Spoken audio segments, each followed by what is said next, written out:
Welcome to Feminist Question Time. We have today Elizabeth Miller from the USA, Calypso Lagrange from Togo, Elisandra from Brazil, Karena from Australia, and Adja from the UK. So Women's Human Rights Campaign bring you this webinar. We have a website, womensdeclaration.com, and we've got a declaration on women's sex-based rights which defends women's rights against the threats posed by gender identity ideology. The declaration has been signed by 18,829 people from 137 countries and is supported by 351 organizations. We've got 46 country contacts in countries all over the world, and they are engaged in defending women's rights in their countries. You can find out more on the website, and do go there and have a look. You can also volunteer. There's a volunteer form, and it would be great if you get involved or just be part of the network and help to defend women's sex-based rights. Our first speaker is Elizabeth Miller from the USA. She's editor of the new radical feminist anthology, Spinning and Weaving, Radical Feminism for the 21st Century. She's a member of Feminists in Struggle, and she's founder of the Chicago Feminist Salon. Can you tell us about the book and what made you want to edit it? The reason that I wanted to do the book was that I was having all these fantastic discussions online with radical feminists from all over the world. And I was also reading brilliant statements and just in chat and in Facebook groups, just in comments. People were saying these amazing things just in comments on social media. And I would read a comment and I would think, well, gosh, that person just wrote a short radical feminist essay. Like, that person is developing theory. That's incredible. And this should be, we shouldn't lose this information. We shouldn't lose this brilliance. And I think I'm also a book person. I think books are incredibly important. And, I love talking to women, but I also love to have books where ideas are collected more permanently and in a way that you can go back to them and you can read them slowly and you can mull over them. And so I thought, there really hasn't been a radical feminist anthology of many different women's voices for quite a while. I mean, that was a huge thing in the 70s and 80s and even the early 90s. But there haven't been a lot of anthologies recently. And so I thought, I just had this crazy idea. I just thought, well, I'm going to just publish an anthology. Yeah. And how did you do it? I mean, how did you get all the pieces that went into the anthology, and how did you get them into the book? So I just started reaching out to women around the world who I knew either in person or online. I emailed them, I messaged them on social media, and I said, hey, I really like, I've been watching what you say on social media. I really like, the way that you express yourself. I'm going to put together this radical feminist anthology, and would you be willing to contribute to it? And so I reached out to, I think, over 100 women. And I would say about half of them wrote back and said that they were interested in contributing. And then I actually ended up with 37 different women represented in the book. Fantastic. And how did you publish it? Did you go through a sort of mainstream publisher, or is there a way of self-publishing or publishing with a small press? Well, from the technical point of view, I self-published. I had a company print the book, so it's print on demand.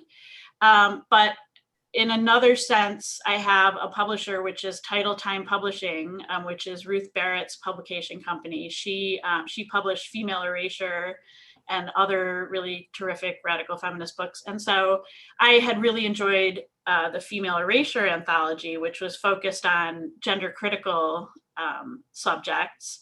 And so I reached out to her and I said, I've never published a book before. Could you help me? Could you sort of guide me through this and help me? And she did. She was a tremendous, tremendous help to me. That's so brilliant. How about distribution? Because I live in London and I went to Waterstones, which is apparently the biggest bookshop in Europe. It's huge on Piccadilly near Oxford Street. And they had all this just total liberal feminist nonsense, or men saying they were women publishing books about feminism. And I went around looking for radical feminist books, and they just didn't have any. They had one of Sheila Jeffrey's books in the religious section, and all the rest were out of print.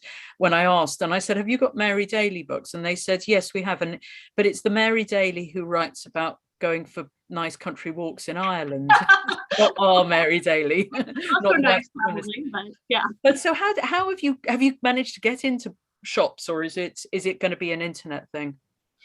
Well, so I can tell you a brief little story about that. I have had the same experience with so-called feminist bookstores in the US. And in fact, there's a very famous bookstore here in Chicago called Women and Children First, which has been around for decades and decades and used to be a real feminist bookstore, and now just carries sort of liberal feminist stuff and queer theory stuff. And they have a little bit of radical feminist stuff, but actually some women here went to them a few years ago and asked them to carry Female Erasure. And they said, you should really get that on Amazon if you want it. Wow. And so I didn't approach them. I didn't approach any individual bookstores asking them to carry it, because the way it works actually is that when you self-publish with this company, Ingram Spark, where I self-published, they have something like 37,000 distribution channels around the world. And so when you give them your book, it's actually immediately available through all 37,000 distribution channels. So you could order it online through, Target or Waterstones or Barnes and Noble or Amazon or any of 37,000 other places. It can also be published through Title Times website, but any bookstore in the world essentially has the ability to get it. Yeah.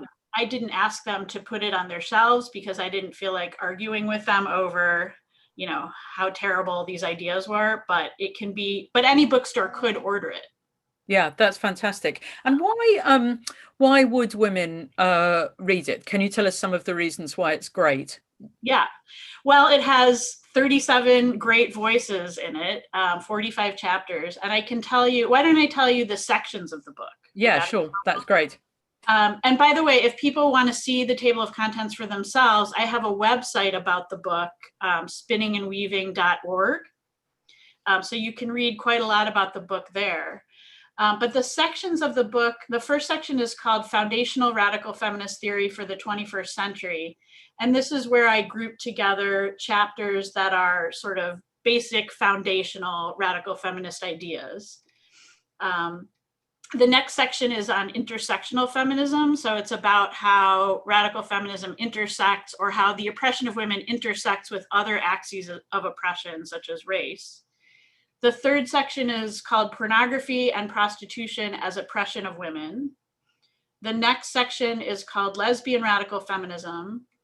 The section after that is Women's Sexuality as a Radical Feminist Issue. Then the next section is Online Exploitation and Oppression of Women. Then there's Transgender Politics, transgender in quotes, politics, and the men's sexual rights movement. And the final section is Radical Feminist Fiction, Poetry, Plays, Memoir, and Literary Analysis. So as you can see, my goal for the book was to cover a really, really broad swath of radical feminist topics. Although I do want to say too that I think I went about helping create the book in a very feminist way, because I didn't direct women what to write at all. These 7 categories came naturally out of what women chose to write. Yeah. So I simply reached out to people and said, would you write something?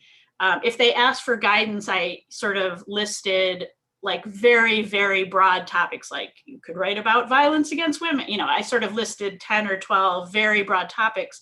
But beyond that, I didn't try to guide what they wrote at all, because I really wanted their own organic voices. Yeah. And I mean, one thing I grouped it into these categories.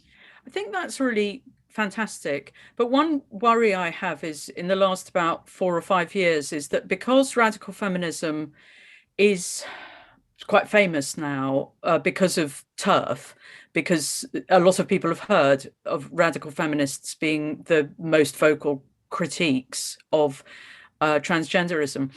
And also because it's been going on for a long time.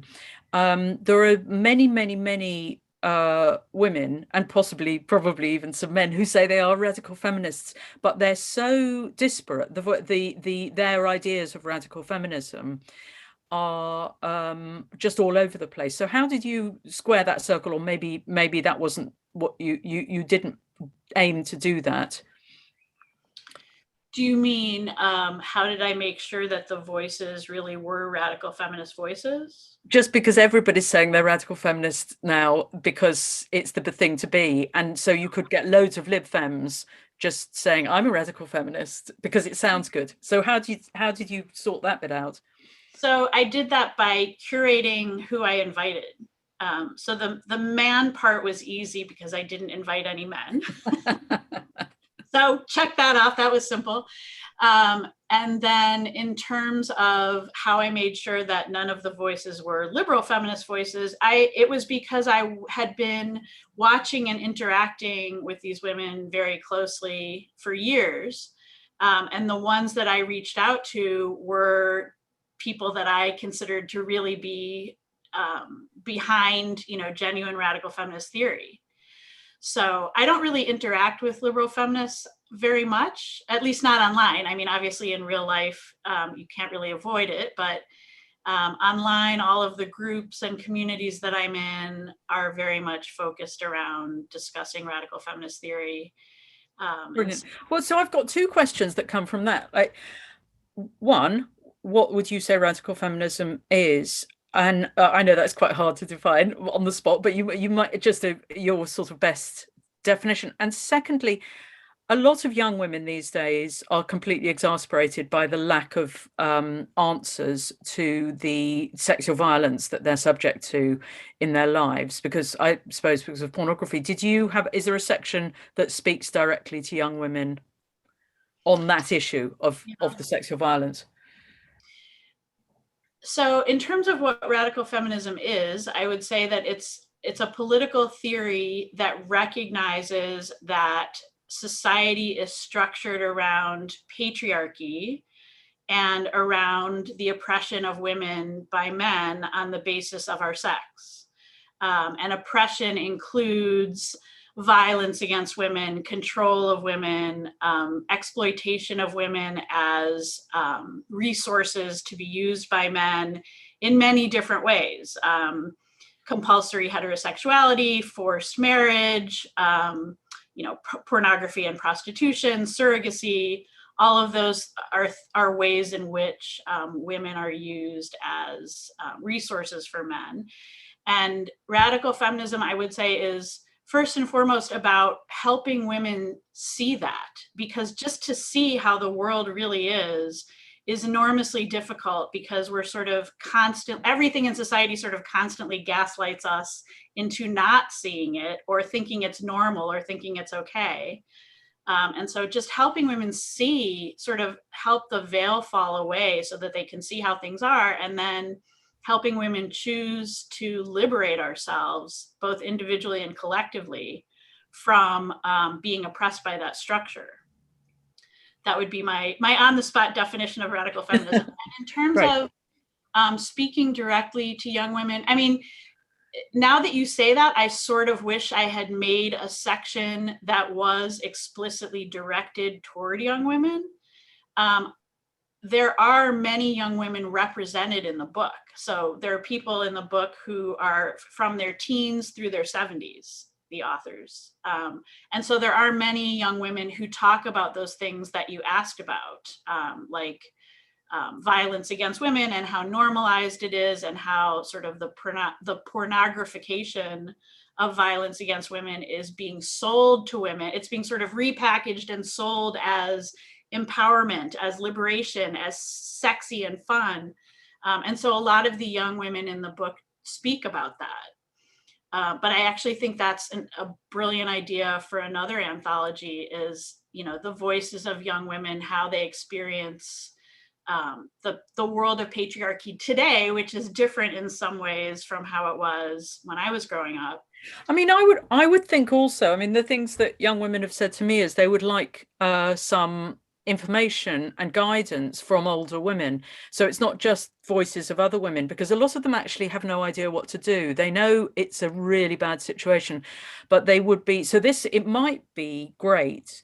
This might be a good format of having a range of voices, but certainly answering the questions that they have at the moment could be in your next book. Well, actually, I mean, I think that in response to what you just said, I think the book itself is really a wonderful intergenerational conversation, because there are women in it like Tamarack Verrill from Canada, and Janice Raymond, who talk a lot about, and Anne Menashe talks about the history of lesbian organizing in the US. So there are a lot of women who were involved in the second wave of feminism who talk about how the organizing was done, what the issues were, how women interacted with each other, how they work toward liberation.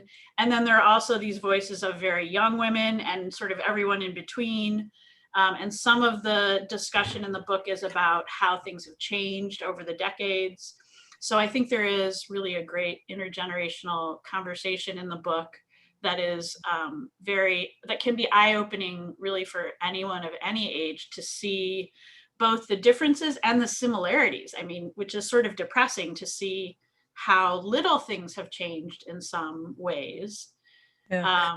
I've got another question is, did you find that there are quite a few women who were radical feminists, say in the 80s or 90s, or who you think now you wouldn't classify them as radical feminists because they're pro-trans? Like, did you find in your looking and That's such a painful question to me. yeah, well, tell us. Well, the immediate person who came to mind, and I wouldn't say she's no longer a radical feminist, but the immediate person who came to mind is Catherine Mckinnon. Yeah. Who was a great hero of mine for many, many years, and who wrote, some of the foundational radical feminist theory. And she now sort of has made a number of very sort of glib statements that trans women are women, and she doesn't really do a good job of explaining why she thinks that, but she has said that and sort of dismissed, when she's been asked about it, she's kind of dismissed anyone's concerns to the contrary in a very glib way. And I don't understand where this comes from with her, because of everyone in the world, I think she should be able to see that women, I mean, she sort of is one of the foundational people who said women are oppressed on the basis of our biological sex. And she's written many books demonstrating exactly that. So that is confounding to me. Yeah, I mean, one of my good friends, not who I thought was a feminist, and we used to be feminists as far as I could see in the 80s and 90s, now is pro-trans. And when we argue, we get to the stage where she says, well, I'm just not a feminist. She doesn't even say she's a liberal feminist. She just says, these days I'm just for people's liberation, or sex, pro-sex or something, which is interesting, because it's, I think, quite a few women who might have said they were feminists in the 90s, or 80s, and now possibly not even feminists anymore. But I know Catherine McKinnon's a different example. What percentage of women do you think are like former radical feminists have changed their minds on, or are pro-trans? Are there quite a lot of them, or is it very small numbers? I don't think so, actually. I think most women who have had good radical feminist analysis in the past, it's the type of thing where once you see it, you never really unsee it, unless, I mean, you have to work extremely hard, I think, to unsee it or to deny it. And so I haven't actually seen a lot of radical feminists deciding that they no longer believe in that political analysis.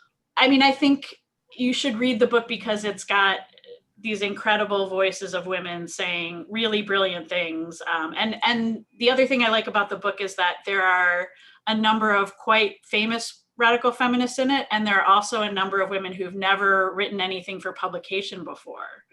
And so I think it's worth reading for both of those reasons. And the last thing I'll say is that I found this experience so wonderful and rewarding and meaningful that I've decided to start an online radical feminist journal. And so I'm going to be working on that in the coming months and hope that women from around the world will contribute to that. The one area where I wish I could have done more is that I would have loved to have more women writing in other languages and then having their work translated. And so that's something that I hope to achieve going forward with this online journal. We're now going to hear from Calypso Lagrange from Togo. She's a radical feminist and activist. Bonjour Calypso, c'est très grand d'être ici avec nous. Tu viens de Togo et est-ce que tu peux expliquer la situation en Togo pour les femmes et aussi la situation avec cette idéologie de genre avec les peuples togolais? D'accord. Bonjour tout le monde. D'abord, je voudrais vous remercier pour la parole qui m'est donnée aujourd'hui à ce webinaire. Voilà, je vous le disais tantôt que la situation au Togo avec les femmes est très compliquée, comme vous le savez, pour toutes les femmes au monde. Et donc, étant dans un pays aussi sous-développé, donc la situation est beaucoup plus compliquée. Généralement, lorsque l'on parle des études sur les femmes, ce qui est communément dit, c'est le genre, c'est la notion du genre qui est communément dit. Et même au niveau des études universitaires, pour parler des violences faites aux femmes, on ne fait que parler de violences sur le genre. Alors que communément, je crois que la population ne comprend pas vraiment le concept de genre. Donc, le genre renvoie souvent à la femme ou aux situations qui sont liées aux femmes. Ce qui fait que quelque part, il y aura un petit danger, on va dire, au niveau de la théorie du genre ou du transactivisme en général, lorsqu'elle prendra un peu de l'ampleur ici. Voilà. Est-ce que tu peux nous expliquer ton activisme dans l'organisation Queer African Youth Network et pourquoi c'était nécessaire de lier les liens avec cette organisation? Voilà, je vous remercie. L'association Queen en disant que c'est un réseau qui essaie de rassembler les personnes branchées. Je vous avais déjà expliqué pourquoi branchées, de l'Afrique de l'Ouest et de l'Afrique centrale. Donc, c'est un réseau pour militer, c'est un réseau féministe déjà à la base pour militer, mais aussi un réseau pour les personnes branchées et queer aussi. Donc, nous militions avec l'association togolaise pour le bien-être familial qui s'occupe du planning familial, mais aussi pour les questions de santé sexuelle et du cancer au niveau des femmes, surtout au niveau des femmes branchées, puisque l'accès aux soins de santé est très difficile. Nous sommes dans un pays essentiellement, on va dire, très phobique sur cette question. Et nous avons des lois qui condamnent ces genres d'identité. Donc, il est très difficile pour les femmes de se rendre à l'hôpital et de donner cette identité-là, comme ça, et se faire soigner. Donc, nous avions créé une section avec une pour rendre les soins de santé accessibles, mais aussi pour les former, les sensibiliser sur les maladies sexuellement transmissibles et le cancer. Voilà, c'était essentiellement ça. Est-ce qu'il y a les lois contre d'être lesbienne et gay au Togo? Bien sûr. Bien sûr, il y a une loi spécialement dans le code pénal qui condamne cela et considère comme outrage aux mœurs. Donc, c'est passible de peine de prison et des amendes qui vont jusqu'à 3 millions de francs CFA. Donc, voilà. Donc, il y a une loi qui condamne très, très rigoureusement. Mais à côté de la loi, il y a aussi on va dire, le commun, je vais dire un peu la psychologie commune ici, qui rejette carrément ça. Culturellement, ce n'est pas accepté et tout. Donc, c'est très, très compliqué de vivre, de se déclarer ainsi, voilà, dans le milieu. Voilà. Et est-ce qu'il y a les ONG, les organisations non gouvernementales qui soutiennent les lesbiennes et gays? Est-ce que cette organisation Queer African Network était soutenue par les ONG? Oui, elle était soutenue par des ONG essentiellement américaines. On a des Mama Cash et puis Isis International qui soutenaient financièrement. Mais ici, la seule structure, il y a la Ligue des droits de l'homme qui soutient, mais partiellement parce que c'est voilà, c'est un peu difficile. La seule organisation qui accepte de participer aux activités, c'est l'ATBEF, l'Association pour le bien-être familial, et quelques ONG qui luttent contre le VIH-Sida et qui travaillent essentiellement dans la sensibilisation et la prévention, mais c'est surtout au niveau des associations pour hommes, des branchés hommes. Et pour toi, c'était pas possible. Est-ce que le problème, c'était parce que ils ont dit c'était très bien d'être transgender? Je ne sais pas le mot en français. Est-ce que ça, c'était le problème pour toi avec cette organisation? Oui, il y a ça comme problème. Il y a aussi qui soutiennent aussi la prostitution comme une activité, ce que je ne trouvais pas bien. Je pensais que on devrait plutôt essayer d'aider les personnes qui sont dans cette profession à arrêter. Mais plutôt ici, c'est comme s'ils faisaient une propagande où ils encourageaient un peu cette activité en offrant des préservatifs et tout ça. On ne dit pas que c'est pas bien. Voilà. On dit, Et c'est on comme ajoute ça, voilà, on ajoute ça au groupe comme étant aussi, bon, on va dire une sexualité. Et puis voilà. Or, c'est une activité, bon, je vais dire, c'est de l'esclavage, on va dire ça comme ça, et très très dangereuse. Voilà. Oui, et est-ce qu'il y a, j'ai deux questions. Est-ce qu'il y a les autres femmes comme toi avec les mêmes idées que toi à Togo ou en Togo? Et comment tu as trouvé Women's Human Rights Campaign? Bon, bien sûr, il y a des femmes qui seraient féministes, mais bon, c'était communément vu comme féministes, c'est celles qui sont plutôt libres, on va dire. Je n'ai pas, pour le moment, avec mes discussions, j'en ai pas encore rencontré de femmes qui soient vraiment radicales et qui écoutent vraiment ce que je dis. Parce que, par exemple, sur le sujet de la prostitution, il y a beaucoup qui trouvent que, oh bon, c'est pas grave. Et bon, ok, on va pas chercher, voilà, si c'est une activité professionnelle. Au contraire, d'ailleurs, ces femmes réussissent. On fait leur éloge. C'est elles qui ont réussi. Donc, c'est un peu difficile. On peut s'entendre sur certains points, mais il y a des points qui sont vraiment un peu difficiles à comprendre. Et aussi sur la critique du genre, aussi les stéréotypes. Il y a beaucoup qui ne comprennent pas qu'il y a des stéréotypes qui pèsent sur les femmes et qu'il y a beaucoup de comportements qui sont greffés aux femmes par stéréotype et non par nature. Il y a beaucoup qui ne comprennent pas ça. Donc, bon, j'essaye de discuter avec les gens, mais je n'ai pas encore trouvé quand même de radical comme ça. J'ai juste des contacts de l'extérieur, voilà, de l'Europe aussi, par Facebook. C'est justement aussi par Facebook. Donc, Et c'est la même chose. On a trouvé souvent qu'il y a seulement une femme dans quelques pays qui a ces idées. Parce que mais c'est très bien. Nous sommes un réseau maintenant. Et on peut être en contact. Donc, j'ai une autre question maintenant.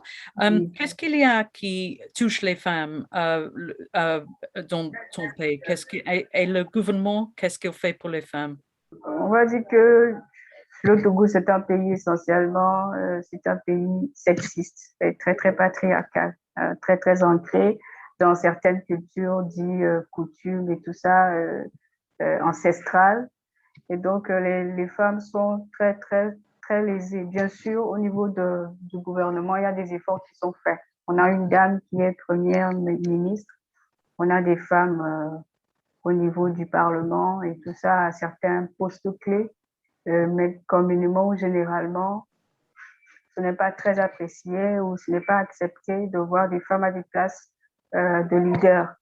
Voilà, parce que, bon, voilà, les femmes, c'est le bas peuple, c'est la minorité rattachée aux enfants, qui sont là juste pour faire les enfants et s'occuper des maris, voilà. Donc, la situation économique des femmes est très déplorable. On va dire que beaucoup sont dans la précarité. Des fois, c'est fait exprès. On va dire que c'est fait exprès, nous le savons toutes aussi ici, pour qu'elles soient beaucoup plus soumises, voilà, aux hommes, qu'elles soient obligées de se rattacher aux hommes pour pouvoir survivre. Donc, économiquement, c'est très difficile pour les femmes. Et OK. Et j'ai une autre question. Est-ce que tu peux nous expliquer le groupe Yala que tu as commencé, que tu as institué? Oui. Yala, c'est d'abord, ça signifie femme dans la langue de mon père. C'est un coin du nord du Togo. C'est une structure sociale que j'ai essayé de lancer pour informer les femmes déjà ici sur des questions féministes, mais aussi pour les soutenir sur le plan de l'alphabétisation. Parce que beaucoup de femmes souffrent du problème de l'alphabétisation, n'ont pas vraiment accès à la scolarité. Peut-être dès le bas âge, mais arrivé à un certain moment, beaucoup sont obligés d'arrêter pour problème pour problèmes économiques, où souvent les familles préfèrent encourager les garçons à aller plus loin que les filles. Donc, elles sont obligées d'arrêter pour intégrer la vie de famille. Donc, il y a ça. Donc, ma structure essaye on va dire, entre guillemets, coacher un peu sur le féminisme, informer les femmes qu'elles ont des droits. Elles les ignorent aussi. Informer qu'elles ont des droits et puis qu'elles peuvent réclamer. Voilà. Et aussi qu'elles peuvent aussi s'informer en lisant et tout ça. Donc, c'est un peu accompagner les femmes à améliorer leurs conditions de vie, mais de façon pédagogique, on va dire, et en se basant vraiment sur l'alphabétisation. Oui, ça c'est très bien. Et Oui.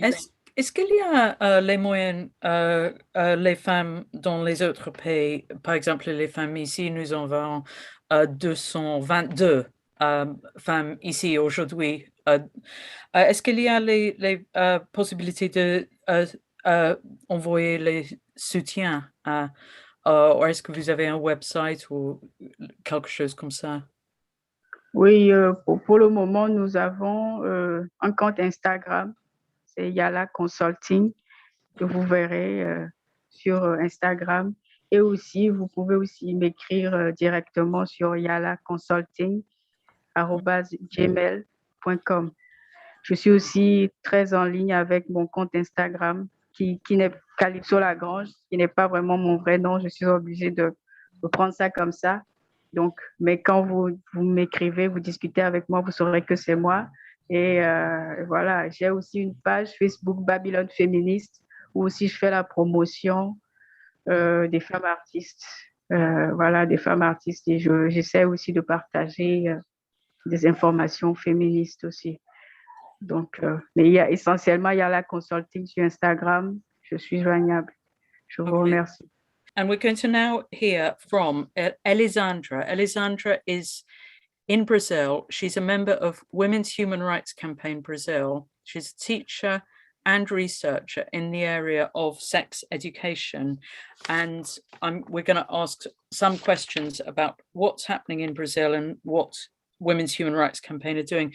So, Elisandra, how long have you been in Women's Human Rights Campaign Brazil, and why did you join?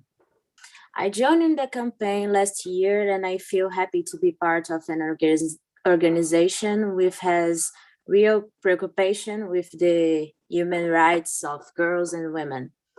In Brazil, trans activism has gained more and more space, and the erasure of women, as well as the demonization of radical feminists, has occurred not only the academia or political parties, but also within the women's movement. To give you an idea, last year, we had elections, and a self-identified man was acclaimed, including by so-called feminist organizations, as the most voted women in the city council. We are very concerned about that. Regarding the organization of Brazilians campaign, we made the option for a simple structure, so we can focus on the real action. We don't elaborate a statute with rules and requisitions, but to make the selection of new members, we always have the preoccupation to verify if they are the same objectives of WHRC, and if they prioritize the human rights of women and girls. Initially, our work was focused in the making of social media. We had the preoccupation with elaborating qualities, materials to show the seriousness of our work. We are on Instagram, Twitter, Facebook, YouTube, and Telegram, where we promote the campaign and denounce masculinist violences and advances on the human rights of girls and women. Currently, we are elaborating a big document about the gender identity politics in Brazil. We already filed a requirement about one of them, the accommodation of males in the women's prisons. We mobilize this topic in a specific due to a court decision that occurred in March of this year that provides that self-identified men can be transferred to the women's prisons.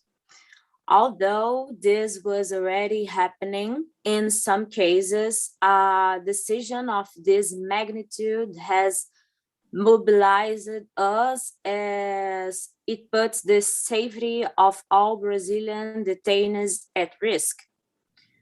Thus, we filed a representation based on scientific and journalistic articles with the General Attorney of the Republic, requesting that biological sex be the only criterion to allocate a person in a female prison. The representation of the prisons was also forwarded to the Minister of the Supreme Court of Justice, Minister Luis Fux, to the Minister of the Supreme Federal Court, Minister Luis Barroso, Minister of the State for Women, Family and Human Rights, Damares Alves, and the Minister of Justice and Public Security, Ministro Anderson Torres. We also sent a copy of the representation to federal deputies and senators. And on March 20, we participated in the Women's Virtual Forum NGO CXW 65. In this event, we approached Article 9 of the Declaration. We learned about the importance of protecting children from early sexualization promoted by queer activism, as well as idea of gender identity that guides children on the path of hormonization and mutilating surgery. At the end of March, a member of our team hid a live on Instagram to comment on the Brazilian actions in ATM and reflect which ons really prioritize girls and women. To cite just one example, some leftist parties and associations used March to demand a reduction in the price of rice. In fact, Brazil is going through an economic, political, and sanitary crisis, but not even on Women's Day, the so-called progressive sectors managed to prioritize women.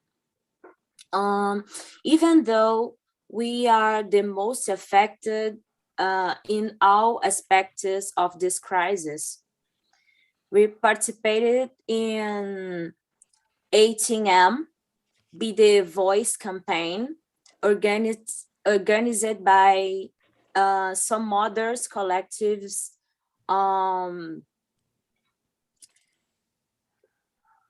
who fight against the sexual violence.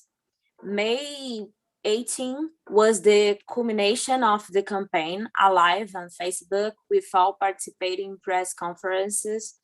WHRC Brazil members spoke about the importance of protecting the legal definitions of girls as well as sexually based human rights of girls and women.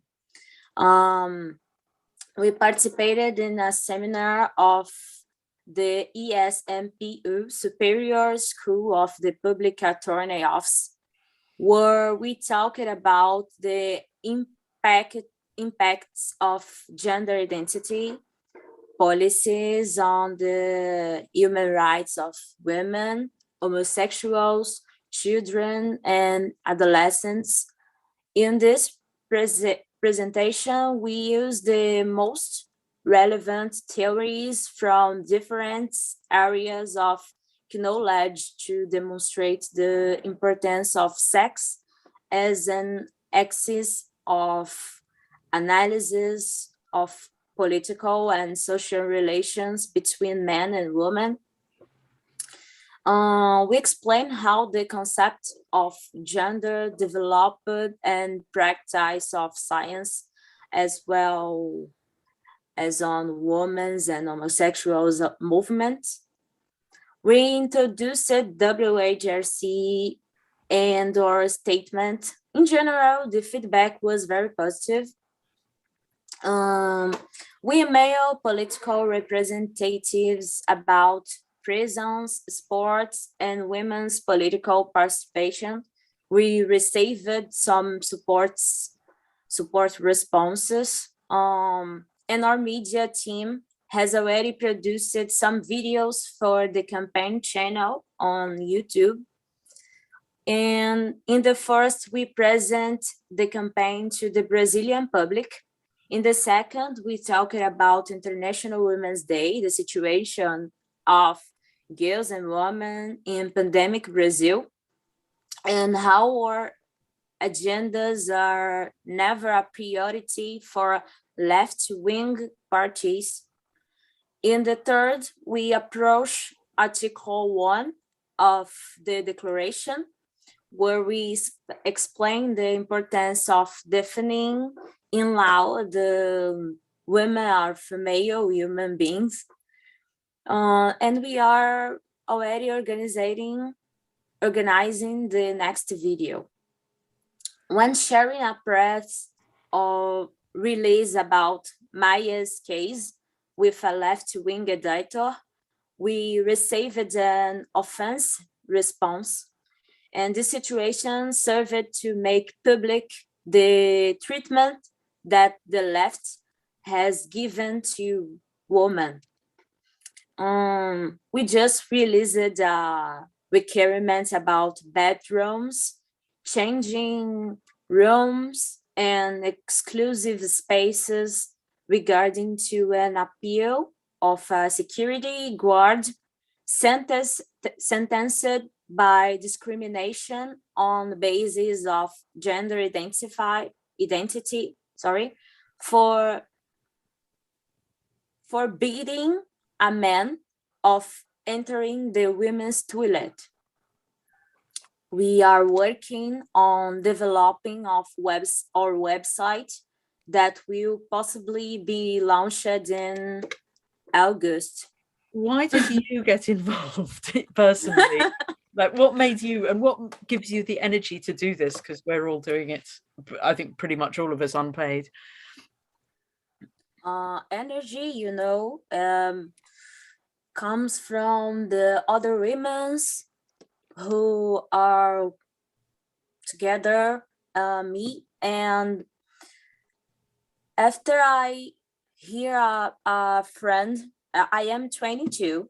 It's important because in my school, some teachers talked with me about feminism, and I understand this is two women, for women, and after I understand I need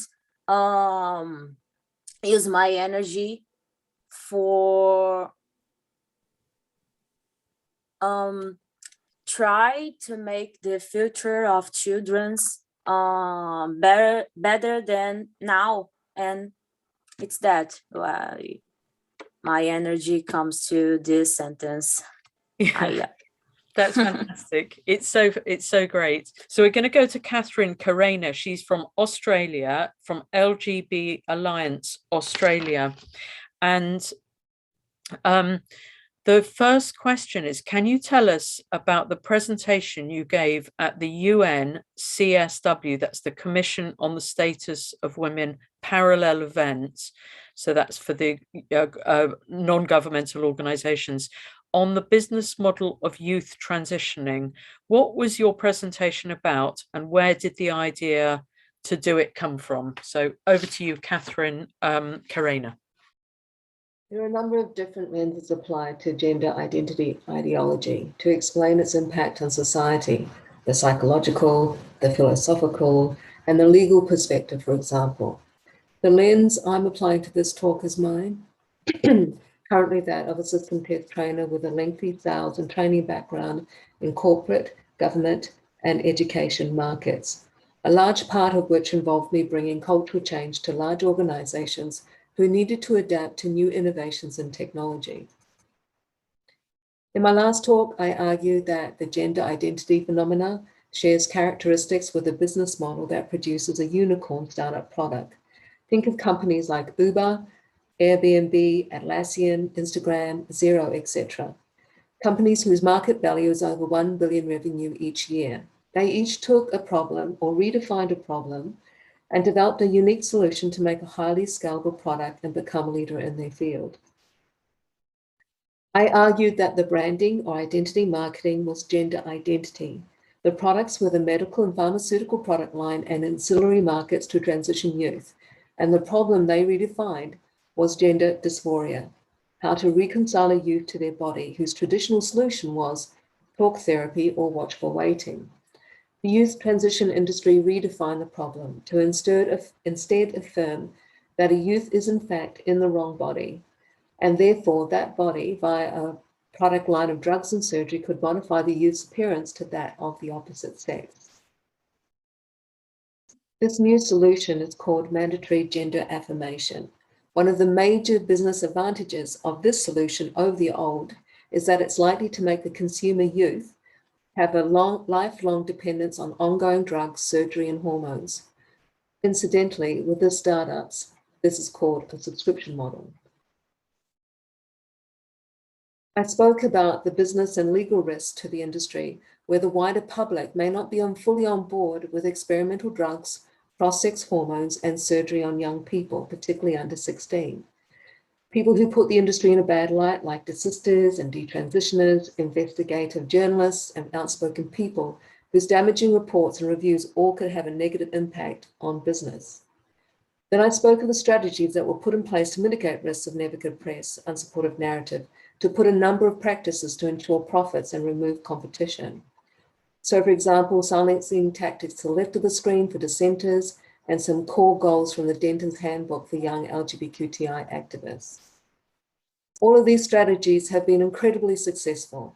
Few newspapers or TV are open to exploring the impact of gender identity on youth, women, and our culture. ABC and SBS major public TV stations are sponsors to the trans lobby, ACON.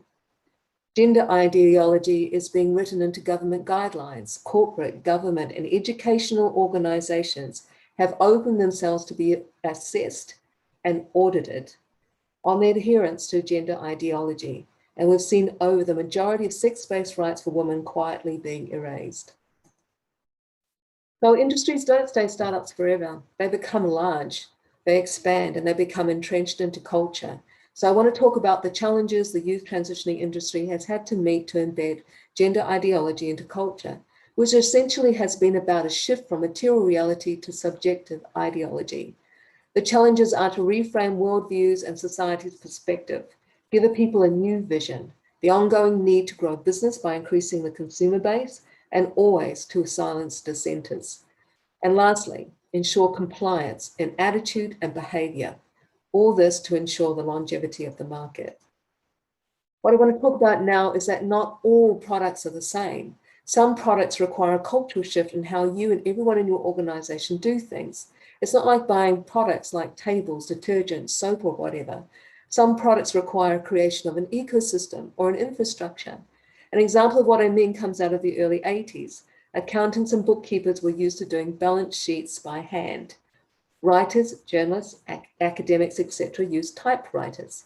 Graphic artists use things like pencils and paintbrushes. Bringing in software like Apple and Windows 3.0, 3.1, and packages like Microsoft, Excel, Word, and PowerPoint was a huge cultural shift, requiring a change in thinking, work processes, the time it took to do things, the purchase of new devices that the common person had never used before. Training involved not just how to use the software in these new devices, but changing users' attitudes and feelings about this whole new ecosystem that they were a central focus of. If you were a software training consultant back then, you were one of the ecosystem's change agents, either external or internal to the organization you were working with.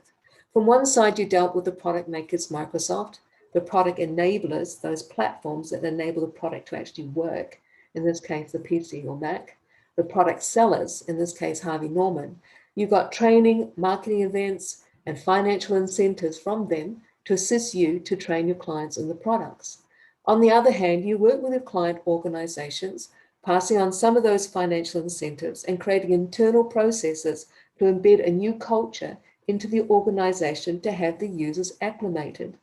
That involved training programs, incentive programs, looking at how to language the changes, what rewards and sanctions you would give to the users, conducting assessments, audits, and giving them certificates and rewards when they passed, giving speeches, making posters and pep talks, all to encourage attitudinal and behavior changes and getting buy-in to this new level at all levels of the organization.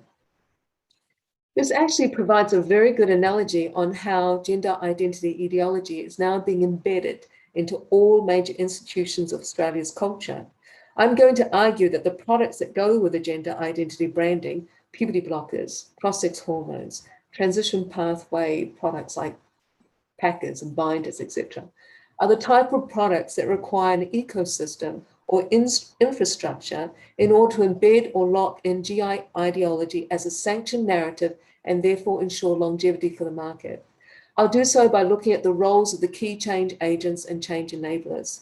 The handbook created for IGYLO by Dentons and Thomson Reuters, which provides these young LGBTQI activists the goals and the strategies they should pursue to put those goals into law and grow their social change movement.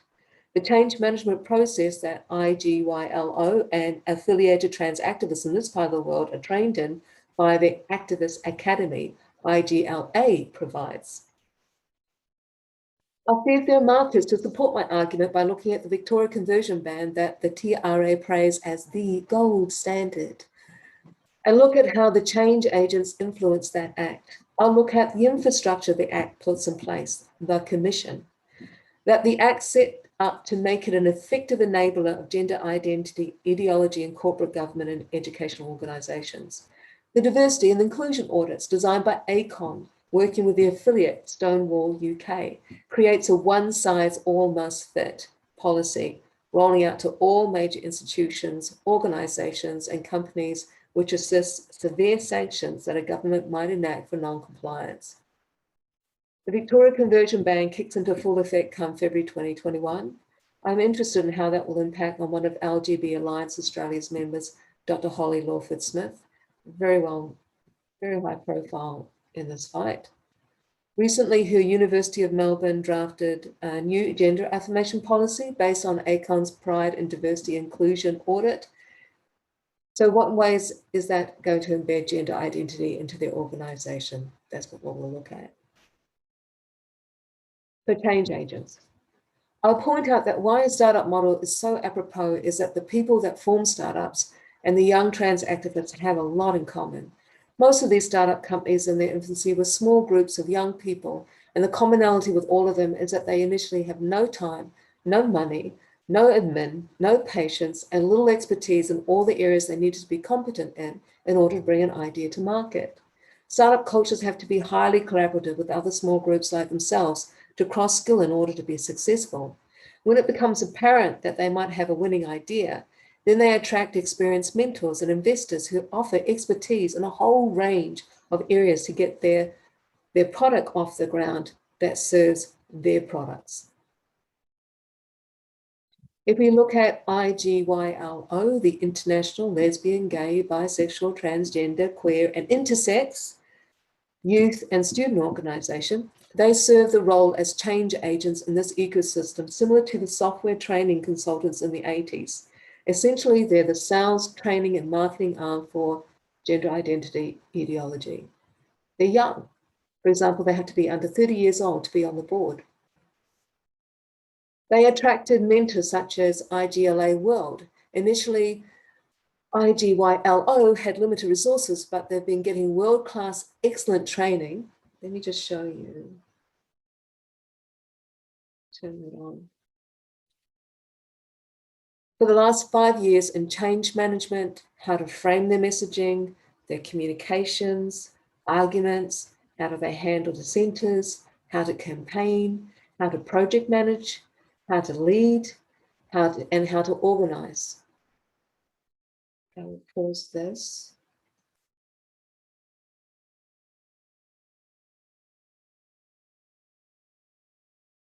There we go. The concern, though, to its own website, according to its own website, ILGA World was excluded from United Nations ECOSOC status until about 10 years ago because of its past links with several pedophile organizations, including the infamous NAMBLA, North American Man-Boy Love Association.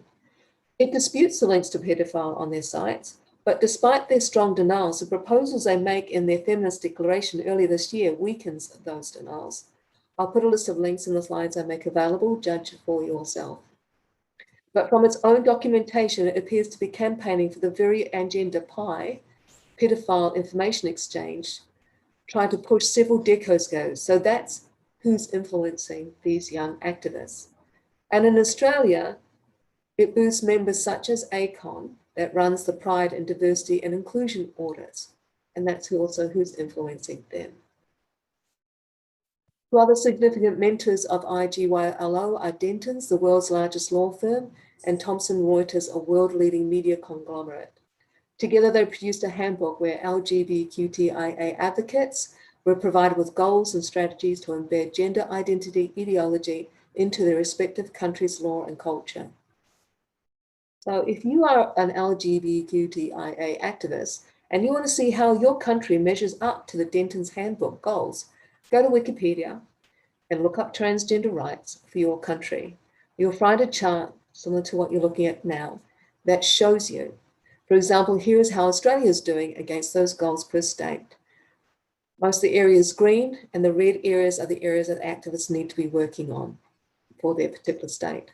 If you look at the chart, you'll see that they match up to the checklist questions from the Denton's Handbook that you should be asking about in your country. I'll provide the handbook link, and you can go to those checklist questions for yourself.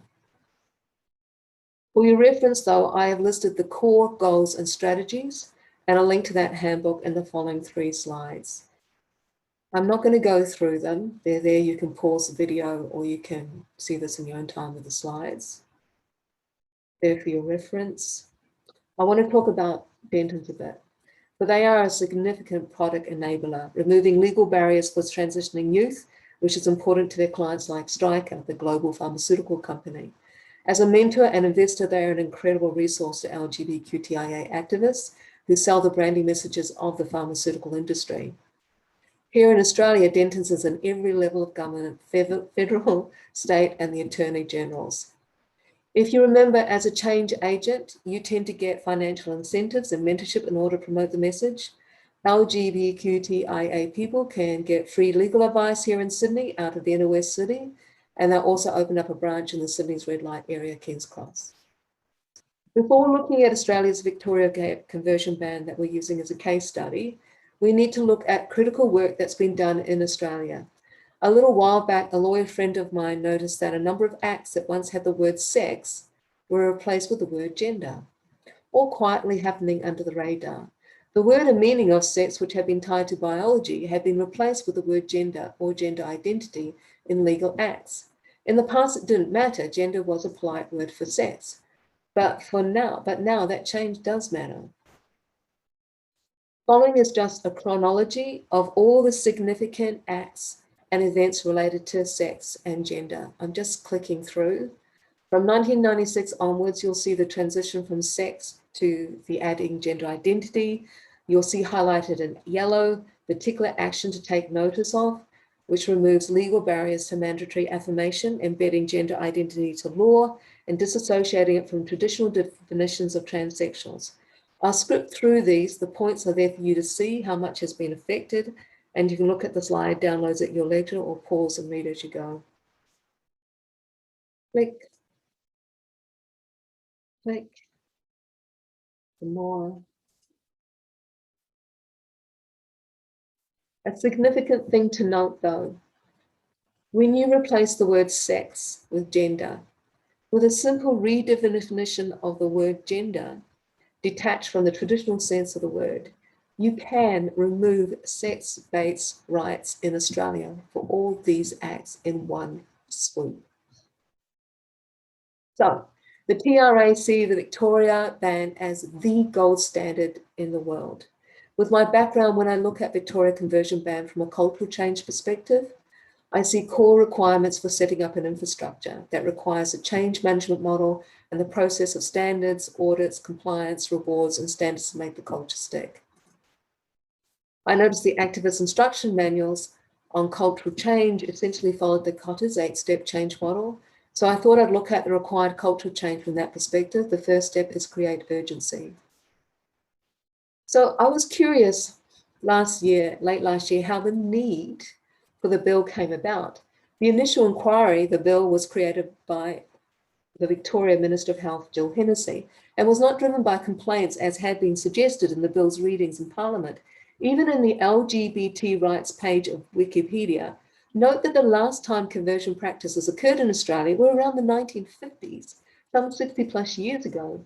In 2018, Jill Hennessy formally instructed the Health Complaints Commission, HCC, to inquire into conversion therapy, despite the fact that since the HCC was set up in February 2017, no one came forward with a formal complaint about any instance of harm from counselling out of same-sex attraction or gender dysphoria.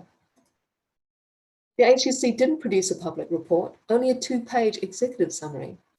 In October 2018, that was critical of conversion therapy that happened in the past and overseas, and therefore advocated legislative change.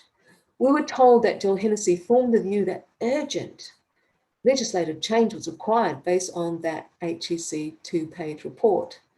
And on a second independent report received a month later, Preventing Harm, Promoting Justice, Responding to LGBT Conversion Therapy in Australia, co-produced by the Latrobe Gay and Lesbian Health and the Human Rights Law Centre. The second report mainly had a go at religious bodies, because obviously they must be up to something, and had 15 homosexual people report bad experience they had many years ago. The report declares itself to be funded by Latrobe University, but by the 2018 annual report for the University of Latrobe Research Centre, it shows the unit is actually funded by the Victoria government. This was disingenuous and a lie. The report funded by the Victorian government itself then became key reason for the government to act and act urgently. Note all interested stakeholders that you would expect to be consulted in a democracy who would be impacted by this legislation, such as women's groups, parents groups, mental and physical health professionals, or homosexual and bisexual people who reject gender identity ideologies this bill ascribes to, were excluded.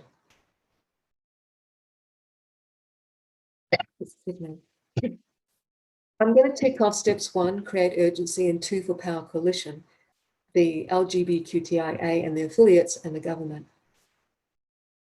I noticed that the Act took the words from the second 2-page HRC report to create and communicate its vision.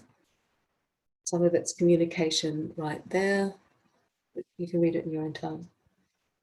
The Act sets up a civil response scheme, also involves empowering the existing Victoria Equal Opportunity and Human Rights Commission to create the commission that investigates any reports of people attempting to change or suppress sexual orientation or gender identity, and has the power to execute severe sanctions, up to $1 million to an organisation and up to $250,000 to an individual in 10 years jail time. It's one of the most chilling and concerning parts of this Act. It gives itself powers even the Commonwealth doesn't have. I don't want to go too much into it, but to say it places itself as judge, jury, and executioner. It's the big brother overseeing that a gender affirmation culture will happen. And the conversion ban did create quick wins. It removes lesbian and gay in the Discrimination Act, so we got erased. They're ticking off those steps too. The sex and gender definitions is so circular, it's left to the Commission to decide the offence and criminal penalty. I would argue that this is not only very useful, but I suspect it's by design, because it creates a situation where it works to have the Commission to have ultimate say. But the threats of sanctions also works to put in some kind of certification to put in place what is acceptable in order to keep the Commission at bay. And that's where ACON's pride and diversity audits come in, specifically with its diversity audit called Australian Workplace Equality Index. The diversity and inclusion audits designed by ACON came primarily from affiliate Stonewall UK's Diversity Champions audits, creating a one-size-all-must-fit policy rolling out to all major institutions, organisations and companies which assist severe sanctions that a government might enact for non-compliance. The audits provide some protection from the Commission in the form of proof of a gender affirmation compliance. They provide boots on the ground mechanism that ensures leadership is trained, experts are brought in to create policy, marketing, procedures, etc. They give benefits to consumers. They introduce compelled speech, remove gendered language, and control what can or cannot be said if it upsets the trans community and their allies. Let me show you something that I found particularly interesting in the AWEI audit. For practical purposes, with third-party audits that the AWE members will apply to its suppliers, suppliers will actually need to sign up themselves to AWIE to show that they can comply in order to compete for their business. Likewise, when they sign up, their vendors and suppliers will be required to do the same, and so forth. A form of multi-level marketing where people pay ACON to do business with their business prospects. And ACON has made doing business with them mandatory as part of doing business with AWEI members. Let's have a look at the member list. Okay, so here's their principal partner memberships: Amazon, SBS, Telstra, University of Melbourne, Victoria Police, Woolworths Group, Department of Environment, Land, Water and Planning, Department of Defence, Department of Communities, Australian National Universities. They've got advertising, they have got the Australian government, ACT government, Department of Education and Training, Department of Defence, Finance, Health, Home Affairs, Human Services, Treasury, ATO, Australian Broadcasting Corporation, Geoscience. If we keep going down, they've got not-for-profits, chemical, consumer, e-commerce, engineering, food and beverage. And of course, if we come down, the pharmaceutical industry. Now think about this. If you are a supplier and you want business with a large account like AstraZeneca or any one of these guys, and that is a requirement for you to show that you're LGBTQIA, gender identity conforming, you're going to ask the question, like we did as training consultants, what do you recognize as being compliant? And they're going to say to you AWEI. And that's what you'll sign up to in order to get the big business, to win the tenders from government, large corporations. Who is ACON? ACON is a major trans lobby in Australia. It is in effect Australia's Stonewall UK 2.0. It assists in training activists, marketing, webinars, seminars, and promoting gender identity with strong ties to the pharmaceutical industry here in Australia. ACON runs Trans Hub, a site aimed at transitioning minors. The pharmaceutical industries profit from sponsoring ACON's promotion of gender transitioning, as they offer a range of products that transition youth to the appearance of the opposite sex, such as puberty blockers, cross-sex hormones, castration, double mastectomies, facial reconstructions, and neogenitalia fashioned from skin grafts. They in effect are a gateway to the pharmaceutical industry's products. Transhub.org in effect acts as a marketing arm of the pharmaceutical and medical industry in promoting gender transitioning for youth, their products and services, information on gender clinics, and doctors that will transition. For example, AstraZeneca produces Goserelin. It also is known as Zoladex and is used off-label in minors to suppress normal puberty. Northside Clinic and Melbourne Centre for Medically Altering Minors' Bodies name it in their patient information. AWEI member organisations pay to be audited and ranked by Pride and Diversity as to how successfully gender theory is embedded based on criteria determined by ACON. The program imposes a positive and substantial compliance and financial burdens on organisations. If you comply, though, you get a certificate or award, like a bronze medal or a silver medal or a gold medal. But it also serves an excellent revenue stream for ACON's Pride and franchise. Here are a couple of things that are particularly concerning in University of Melbourne, which is disqualifying any speech that upsets the transgender and their people and their allies. Compelled speech, mandatory pronouns. If they follow the audit, they'll also need to remove gendered language or communications. The uni's executive and leaders will need to be trained and will be trained, and they'll have a requirement to market and promote gender identity through policy, speeches, media, and website. I understand from yesterday that they may take the mandatory pronouns off the draft. It's still draft at the moment. We don't know how bad it's going to be. In April, here's something to make note of. Staff and students held the LGBTQI Queer Association. They held a protest against the associate professor, mocked, ridiculed, insulted, and defamed her. Female students that were there supporting her were assaulted, bullied, stalked, documented for doxing. All this was against UniMel policy that is supposed to apply to all. No actions have been taken on complaints made on that behaviour. So that is totally consistent with the treatment of those who don't support the GI narrative as dictated by your trans lobbies. So we see a culture that's supportive of branding gender identity and therefore assisting in product reach and expansion. Further, it shuts down on non-compliant behaviour with the threat of severe sanctions, which you can protect yourself from by signing up to the audits, and ensuring that each organisation will serve to market and push the ideology at all levels of its organisation and any company or organization that's associated with it for supply. In Victoria, the prior work by Stealth, replacing sex with gender, the commission, the audits, the activists who go between everybody are going a long way to embedding gender identity into culture. So in the end, there is a shift now, though, from activists as a change agent, young people, to organizations themselves, their HR, their marketing, their leadership, etc. They are playing the role as a culture change agents now through compliance to the audits and becoming the sales, marketing, and training arm of gender ideology throughout Australia. And I would say once you have every organization working to be compliant to these audits, in government, in schools, in universities, and in major corporations, we will have this as our culture without debate, without discussion, without democratic choice. So here ends my talk. We're now going, we've just got one more speaker, Adja.